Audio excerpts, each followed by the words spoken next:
Hi there, this is Darren from Treasure Life Family Farms, and it's time for a little update. I kind of fell into the trap of having so many things going, so much going on that the video updates aren't coming out right, nothing's working. So a little bit of a catch-up today. So I'm going to go for short clips on a bunch of stuff just to say, hey, this is what we've been working on. So we rearranged the egg stand and added the farm fresh produce side of it. This is kind of a reclaim from years before when we had some chickens for sale out here. So we use the same booth, but we've turned it into produce. So we've got these tomatoes. These are the same ones in the salsa video that you saw. Just put some for out here. Jalapenos, we need to swap these out. We've got a whole bunch of fresh ones now. Bell peppers are already still fresh. They just got swapped a day or two ago, and the cucumbers are still doing good. So all stuff out of the hoop house. The pumpkins are ready already, which is a little maybe alarming and disturbing. I'm not sure if they're going to make it to the traditional end of October Halloween thing or not. We didn't really expect them to be this early. We planted them in June, so kind of expected that they would be ready closer to then, but they're ready. So there they are. These are pumpkins like this at Home Depot are $7 this year, and we're gonna go for $5 at our place, so we'll see how they do. Girls are kind of excited about that. She's got some pallets picked of the pumpkins out there. Let's see. So our mowing job here, mowed, not mowed, mowed, not mowed, mowed, not mowed. That came out of when I was driving the mower. I was looking and I was seeing bees and butterflies and stuff a lot,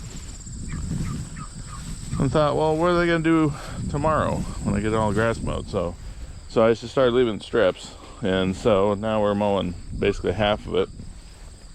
I don't know if I told you we got our turkeys, but we've had these about 4 weeks now. I need to get them moved ahead here, but there they are. Hi, turkeys. We have 10. 1, 2, 3, 4, 5, 6, 7, 8, 9, 10. Yep, still got 10. That's all good news. And the situation is 10 is the minimum order, so that's why we did 10. We're not selling the turkeys now, so that is what it is. And then we have 10 minimum order, so we'll put some in the freezer and have one for Thanksgiving, and it's good. They're wonderful little birds. They're doing great. Time to move them ahead, though, it looks like. So we'll get that done. Hi, turkeys. All right, so off to see the next thing. Another project we've been hitting hard, the Polaris 110 Sportsman. It's fuel injected. It's 2016, and it was dogging out. It was kind of the symptoms it had, where they would try to accelerate and it would just be really doggy. And so we pulled the fuel injector out, tested it. It's seemingly working really well. Very expensive part, so that was good. Then we did some more YouTube research and found out that the fuel pump goes bad on these things, and that thing's $400. Not good.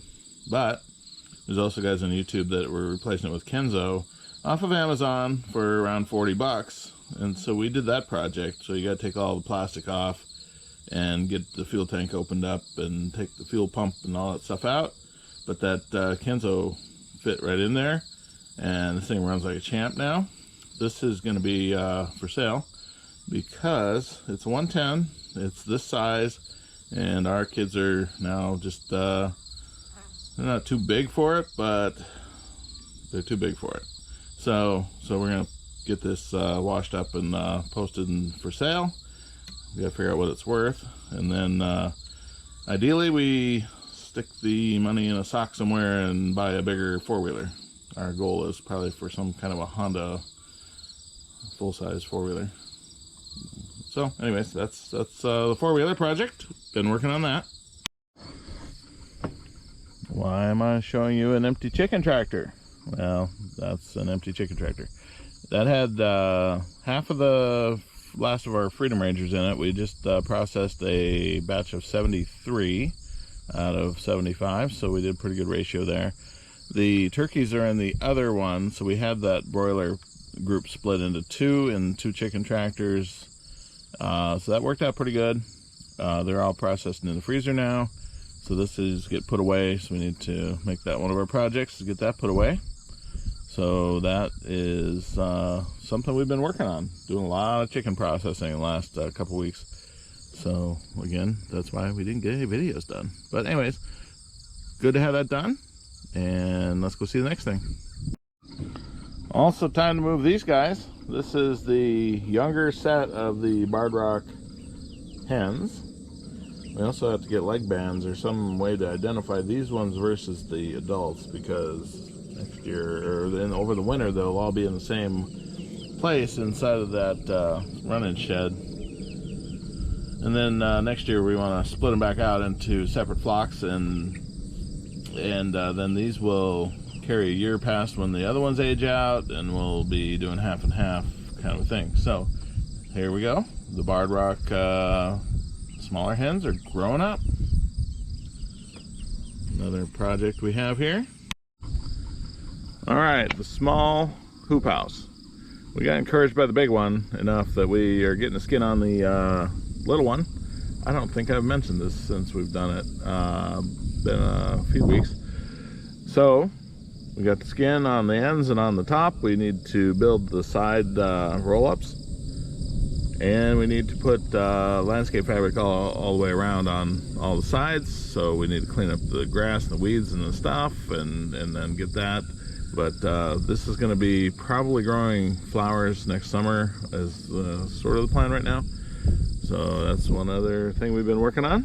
Then let's go see inside the big hoop house next. This project takes a lot of our time, but it's really sweet. Now we've got a boy with some strawberries he planted down there in the mess. That's the only thing going out of control in here right now. Everything else is doing well. In fact, we've got a lot of the big tomatoes are starting to come. These are giants, and they look good. I'm interested to cut one or two, and it's time to pick them today to see if they are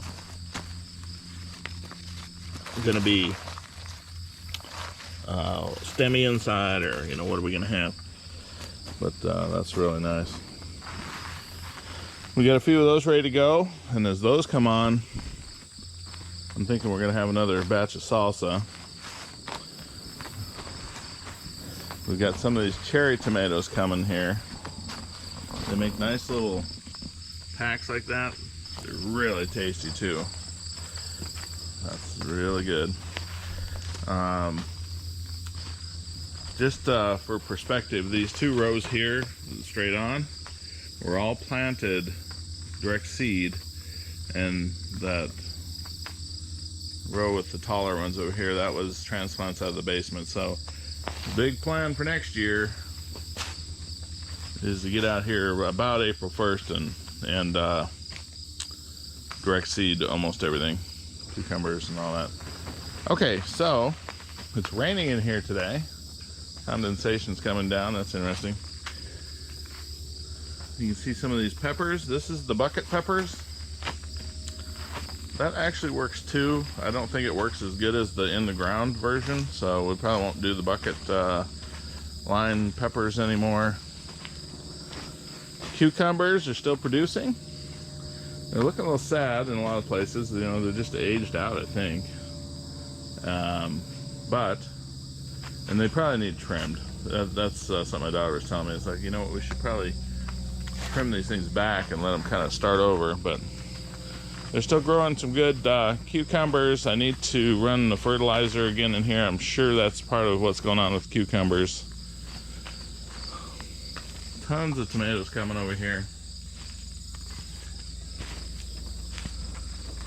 These are Mountain Magic from Johnny Seeds. A lot of those to pick today.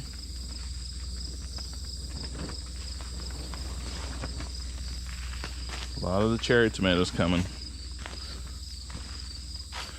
Bell peppers have been getting picked and used, and if you watched in our video where we made salsa a couple days ago, this was where the bell peppers came from. They do fantastic out here in the greenhouse. So I do believe that we've learned enough this year to come out here and direct plant most of the same stuff and do a farmer's market next year. So I'm gonna mentally head in that direction and see what happens with that idea. Okay, so I'm gonna take our tomato. I skinned it with my fingernail here. That was just now. That was just me. Didn't mean to do that, but we're gonna end this video with this thing getting a slice in the kitchen. We're working through managing the garden space. We've done a lot with tarps. Let's try to keep the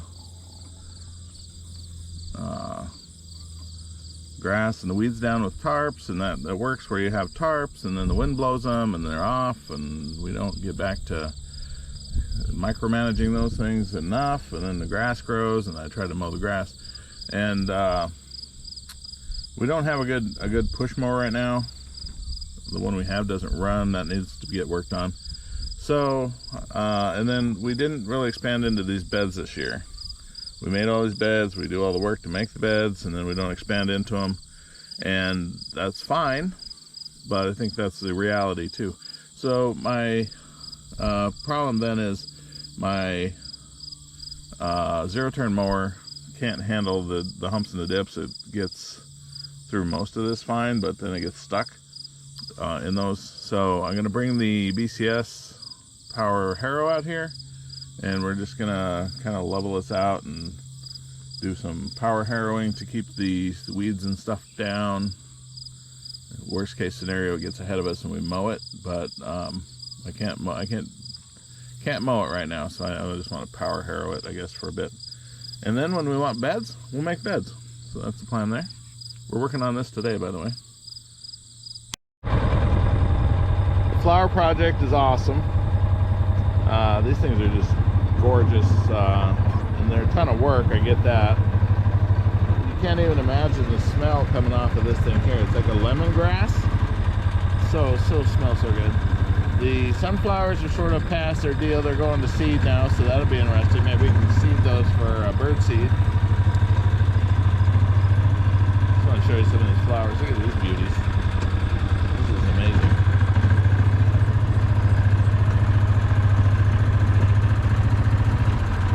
Butterflies there.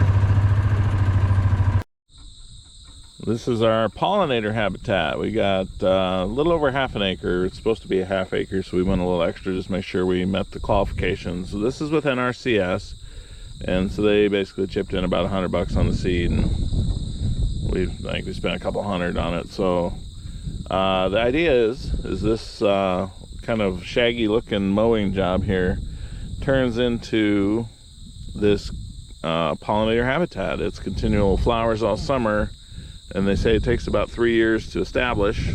So you just mow it a couple times at a high mow like we did with our flail shredder, and then 2 or 3 years this should be a whole ton of flowers, and every month different kind of flower is going to be prominent, and then the bees and the pollinators have something cool to use all year. And so when I got to mowing it, you can see where it's shagged off and where it's still growing, where it's big. When I was mowing it, I realized, okay, hey, look at this. we got all these flowers. These are just like the yellow one back there. The flowers have come off of this now, and the pods are here. So I was like, well, I don't want to mow all those down. I want those pods to mature. So I started just hacking this thing up. So I mowed a lot of it, but a lot of those flowers got left. So when you look out here and it's just this hatchet job, that's what's going on. I'm leaving these guys to go to seed, and hopefully they will drop their seeds and there'll be huge tons more of these yellow flowers next season. So that's that's where I'm headed with this, since we did a lot of that. And I was mowing in strips a little more faithfully before I realized, hey, I should be doing that. But we got a lot of those that are gonna get to seed now. So looking awesome. This is pollinator habitat, another project we've been working on. All right, there's the pigs. We're doing good, right, girls? Doing good. All right, so they're doing good. I don't know if you can probably tell the girth of this one. This one's heavier. This one's a little lighter. This one got sick, and we were pretty worried about her. She was laying around a lot and a little less spunky. Hi. Okay, she okay. Wasn't eating good. Was kind of hacking and choking and things when trying to eat. And so we talked to the farmer we got the pigs from. They gave us a shot of some anti-inflammatory for her, and that helped a little bit. We had the vet come out to look at her, and the vet said, you know, she was perking up by then. So the vet said, oh, she's gonna be fine. She just got some sort of cold or something. So now she's all better. She just she didn't gain weight then, or she lost weight or whatever, but she's doing good now. So we're heading on towards the finish line. Probably a couple more months with these guys, but we've been worrying about her and, you know, dealing with pig stuff. So one of our projects today is time to clean the pig thing out again. So we'll get her done. All right, there's pigs. Pig update. All right, let's cut that tomato open and see what we got here. Let's make nice slices. We'll put that on a hamburger any day. Just starting to get into a little bit of the stem area here, where you don't want to eat that, but yeah, those are nice tomatoes. Anyways, thanks for watching. Thanks for coming along for a little farm update, and hopefully today I am working on a new video of the things we're actually working on now.